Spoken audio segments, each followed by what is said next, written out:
Hola, buenos días. Estaremos conversando de temas medioambientales con Nelson Bautista, que es de Acción Verde. Vamos primero a brindarle el aroma y el sabor inconfundible del café Santo Domingo, sabor que empieza en el aroma y después que nos diga qué es Acción Verde.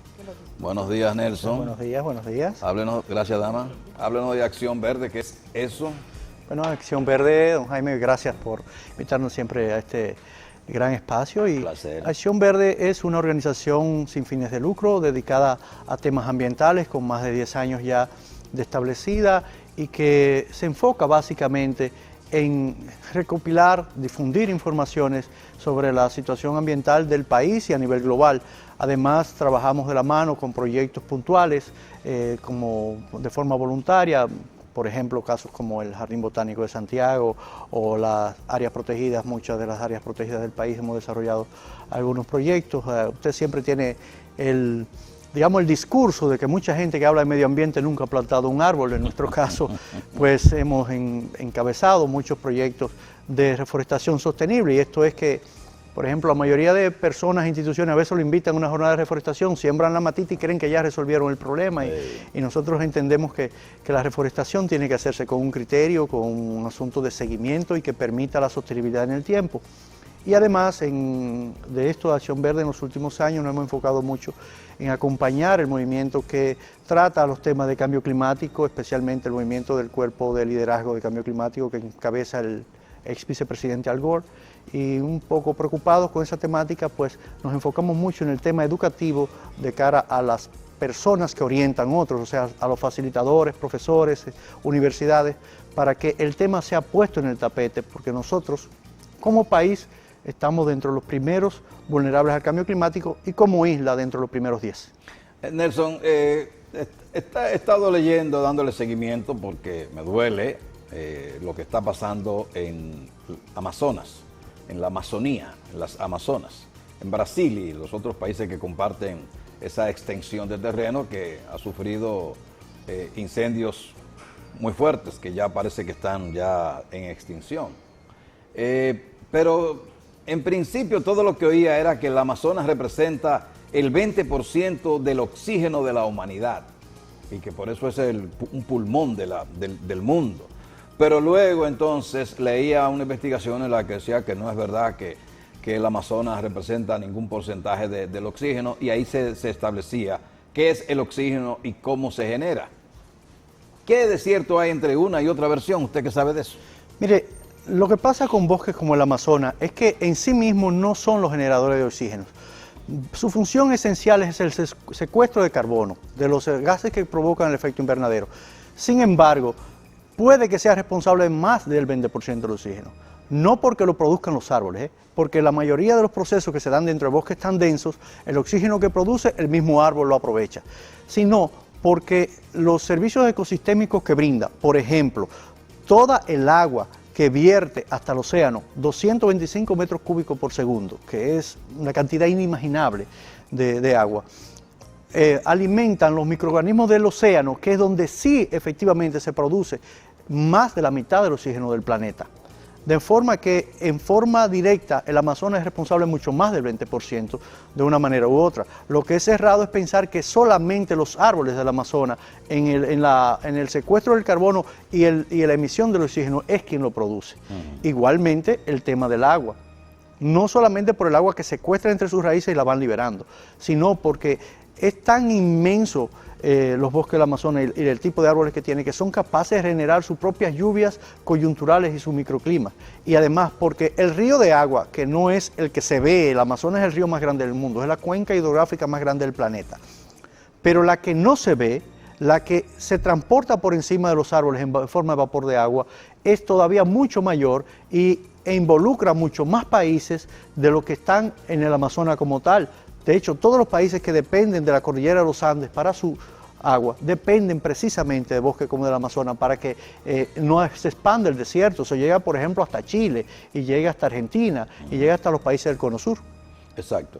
Entonces, con relación a los fenómenos de huracanes que estamos viendo, por ejemplo, el que está todavía moviéndose, Dorian, que se aproxima a nuestro territorio con categoría 1, luego coge el Atlántico, se informa que no pudo alcanzar gran trayectoria en su paso por las islas caribeñas, en principio Puerto Rico y República Dominicana y Haití, porque el polvo de Sahara contuvo las fuerzas del viento y no le permitió acelerar su proyección.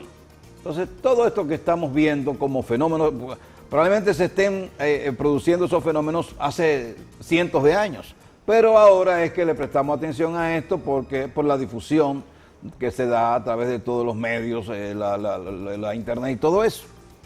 Es así. De hecho, la ciencia moderna que ha estudiado los efectos globales, eso ha pasado por miles y millones de años, es que nos da a entender que todo está conectado. El mismo caso del polvo de Sahara, que dicho sea de pasada, es una de las principales fuentes de nutrientes de la selva amazónica.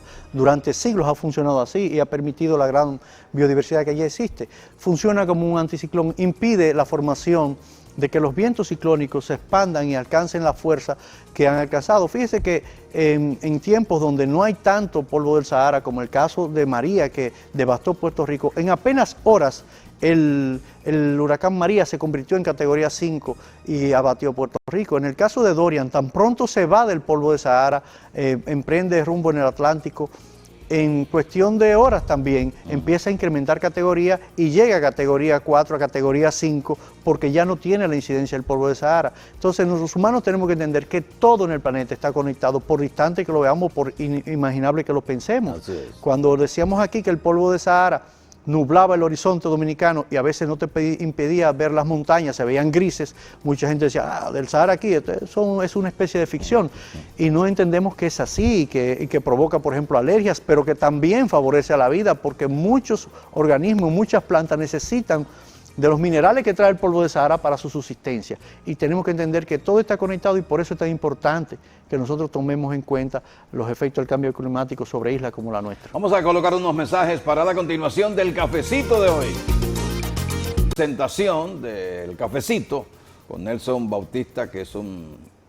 Yo no he podido asimilar la diferencia entre ambientalista y ecologista. Me lo han explicado 70 veces y no sé.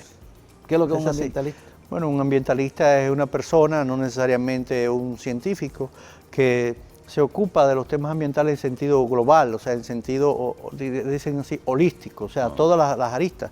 Los ecologistas normalmente se ocupan de los temas del medio, del entorno en el que se desempeña una persona, un medio. Y a mí que me gusta la naturaleza, que disfruto un paisaje verde, ¿qué yo soy? Un amante de la naturaleza, digámoslo así. Está bien. Sí, señor. Sigo todavía medio enredado, pero bueno. Nelson, hablemos de sequía. La sequía que está afectando al país y que muy pocos están interesados o preocupados por lo que estamos viviendo, porque no es una sequía. Para muchos es que este año no ha llovido, pero no es eso. Es que desde el año pasado no llueve. Es así.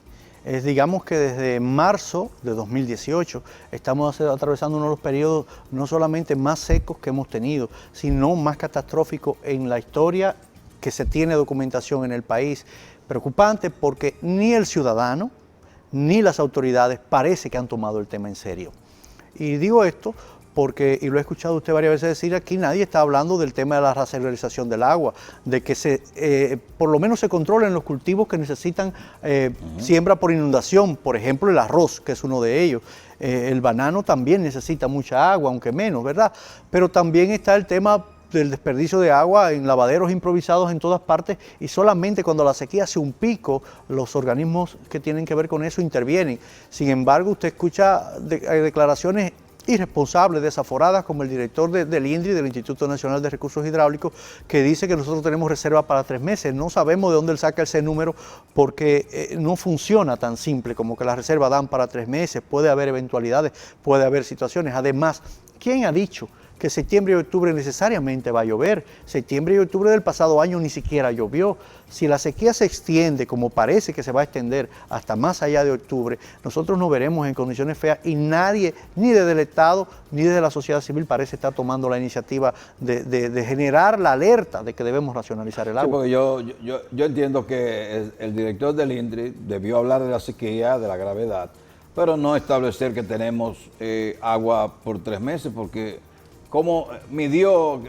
¿Cómo se mide eso? ¿Cómo se mide? Porque el embalse de Taveras Bajo está prácticamente seco. Entonces, ¿cómo se mide que tenemos agua para 3 meses? Eso sin decir que, por ejemplo, el INDRI mide los embalses en base a las cotas. Las cotas es el nivel de altura sobre el nivel del mar que tiene la capacidad de almacenamiento de una presa, el envase, ¿verdad? Ese embalse de Taveras Bajo, por ejemplo, está hipersedimentado, o sea, está demasiado sedimentado. Ya tú no puedes decir que la cota donde está el agua, necesariamente lo que está ahí debajo es agua, ahí hay mucha cantidad de sedimentos. Además, esto lo que denota es la falta de control que tiene el país en términos de institucional débil, de que, por ejemplo, un caso como la ley de agua que tiene años rebotando en el Congreso por ego de un ministro o del otro ministro por controlar el proceso, todavía aquí no hay una autoridad del agua que, como dice la Constitución, primero debe privilegiarse el consumo humano. Y fíjese que quien lleva la voz cantante es el director del INDRI, que se enfoca más en los temas de riego, en los canales de riego, en el tema agricultura, en el tema producción, y en la práctica quien controla los embalses de las presas en nuestro país son las generadoras eléctricas, la llamada EGEIT. Entonces, la producción de agua, el acopio del agua y el abasto del agua debe ser primero garantizar el consumo humano y después los demás factores. Entonces, nosotros no solamente no estamos previendo la sequía, sino que no estamos invirtiendo en lo más importante que las presas mismas. Mucha gente insiste en que hay que hacer más presas y quizás estemos de acuerdo en algunos aspectos, como están haciendo la de Monte Grande, pero no están invirtiendo en las cuencas altas y no hay ninguna presa que sea sostenible si los bosques de montaña no se protegen, porque a la medida que la lluvia caiga y arrastre el sedimento, va a sedimentar la presa, pero además no va a retener el agua que se necesita para alimentar esas mismas presas. Y veremos, cuando inaugure Monte Grande, cuántos años van a pasar para que esa presa se llene, como ocurrió con la de Monción, que es la más reciente inaugurada en el año 2000 y tantos, y nunca se ha visto totalmente llena, en casi 20 años que tiene inaugurada. Imagínate, es un problema serio, pero aquí se está hablando de lavaderos de autos. Ciertamente, los lavaderos de autos desperdician miles de galones de agua, pero no son solo ese el problema. El ciudadano no ahorra agua en la casa, el que la recibe por tuberías no ahorra agua, porque además tiene una tarifa que casi siempre es fija. Quizás los sectores de clase media tienen un sistema que altera el uso y por consiguiente el precio a pagar, pero no más de ahí. Entonces, en la Universidad Católica está operando un lavadero que es a vapor. A vapor, así Entonces, es. ¿por qué los grandes lavaderos del país no son llevados a que utilicen vapor que consumen? El consumo de agua debe ser mínimo con relación a los lavaderos normales. Así es, porque no hemos entendido que el agua que disponemos es finita, o sea, el agua que tenemos en el país es limitada. Y te dicen los lavaderos y las casas, pero ¿y los procesos industriales? Muy pocas empresas, solo aquellas que le han hecho presión internacional porque sus suplidores o mejor dicho, sus mercados exigen que tengan control en la emisión de contaminantes y en el consumo del agua, han eficientizado su sistema. Por el costo del agua, como usted dice, el agua aquí es casi nada, cuando deberíamos estar pagando más por el agua para que con ese dinero se financien el cuidado de las montañas, que el que tiene un pedazo de tierra en la loma reciba más dinero del que está recibiendo ahora por la ley que existe, porque el que la consume abajo, el que la necesita, debe pagar por eso. Alguien tiene que pagarlo y en todos los países del mundo eso funciona aquí. Así, aquí no. Aquí, por ejemplo, el Gran Santo Domingo, el agua casi no se paga y se paga muy poco, porque la tarifa del agua, por según una ley que anda por ahí, se fija por decreto. Y ningún presidente quiere echarse encima el Gran Santo Domingo diciendo le voy a subir, por decir algo, 100 pesos al mes a la tarifa del agua. Entonces son sistemas deficientes económicamente y no hay manera de que nadie, si no es porque le den el bolsillo, intente economizar el agua. Por conciencia va a ser un poco difícil y vamos a tardar generaciones en formar los niños de ahora para el ahorro de agua, para que sea por conciencia. Para paliar la sequía, ¿qué se requiere? ¿Una tormenta? Porque lluvias esporádicas no van a zanjar el tema. Mira, es un tema complejo. El mismo efecto que está causando la Amazonía tiene incidencia en los climas que azotan, que traen los vientos hacia esta parte del mundo, hasta el Atlántico. La crisis con el polvo de Sahara disminuye muchísimo la posibilidad de pluviometría. Nosotros, para paliar la sequía, lo que no tenemos que hacer otra cosa que resiliencia. Esforzarnos en la resiliencia, que no es más aprender a sobrevivir de las dificultades y los problemas, pero básicamente adaptarnos. adaptarnos y prepararnos, porque lo del cambio climático ya no hay forma de que lo nieguen, por más que algunos presidentes ultraderechistas tipo Trump o tipo Bolsonaro sigan apostando a que no es así, engañando a la gente con que no es así. Nosotros tenemos que adaptarnos y tenemos que, en este caso particular de nuestra isla, porque nosotros somos un solo bote y el que no entiende que lo que le pasa a Haití nos va a pasar a nosotros, es que si no cuidamos las áreas protegidas, que es donde están nuestros bosques que capturan el agua, por ejemplo, en estos días la tormenta no entró, pero si usted ve los mapas del satélite, las zonas nubosas se concentraron precisamente sobre las áreas protegidas más importantes del país, sobre Valle Nuevo, sobre el Armando Bermúdez, sobre Sierra Bauruco, sobre los Haitises, y ahí sí se captó agua aunque no haya llovido, porque esa es una de las magias que tienen los bosques, que atrapan la humedad que hay en las nubes y capturan esas gotitas y la convierten en agua, y por eso tienen los ríos un poco de agua. Entonces muchos hemos llegado al extremo de desear, independientemente de las catástrofes que pueden ocasionar desde el punto de vista humano, que una tormenta, que una onda tropical, que hasta un ciclón con algún nivel de benignidad pase por aquí, a ver si por esas incidencias, aunque sea caer. Dorian se hubiese pasado por aquí con su categoría 1, nos hubiese dejado mucha lluvia y los daños hubiesen sido menores. Pero hay que ver qué sería peor, si una sequía total, como está produciéndose en este país, sectorialmente, porque no todo el Cibao está seco. Así es. Hay una parte del Cibao, ¿verdad? Hay una parte especialmente hacia Salcedo, hacia el nordeste, y todavía, por ejemplo, Jarabacoa está azotando una sequía grande, que es una zona poco seca. Pero nosotros hemos dicho del año pasado, señores, si la temporada que debe llover aquí, octubre, no llueve, viene una nueva estación seca natural que es fin de año, siempre los meses más secos históricos en el país, diciembre, enero, febrero. Si esta sequía se prolonga hasta el año que viene, las consecuencias van a ser mucho peores que las que vivimos ya el año pasado con el caso de la Niña en el noroeste. Hay una zona que es Puerto Plata que se está viendo seriamente afectada por la sequía, y yo lo sé por el campo de golf, que tiene una agua subterránea, tiene mucha agua subterránea, pero que la ha ido perdiendo, y entonces se teme que el agua del mar penetre. ¿Cómo se da ese proceso, Nelson? Así es, la napa freática, o sea, los campos de agua, digámoslo así, que están debajo en el subsuelo, lo que la gente extrae con pozos filtrantes, ¿verdad? Hacen una perforación en el suelo a cientos de metros y extraen esa agua. Eso mantiene un nivel con relación al agua del mar. Muchos de esos desembocan en el mar, pasa mucho en el este hay varios kilómetros ya de salinización. En la medida que tú sacas el agua dulce, que le haces ese contrapeso al agua marina, en la medida que esos pozos, digámoslo así, se van secando, el agua marina por gravedad se va infiltrando y se saliniza. Después que se saliniza no hay forma de recuperarlo, salvo que se invierta una gran cantidad de recursos en procesos de salinización y de recomponer esa especie de pozos tubulares que van debajo del suelo. Esas corrientes, esos acuíferos subterráneos, que por eso la gran defensa de los haitises, que es nuestro principal acuífero subterráneo de toda la isla, ¿verdad?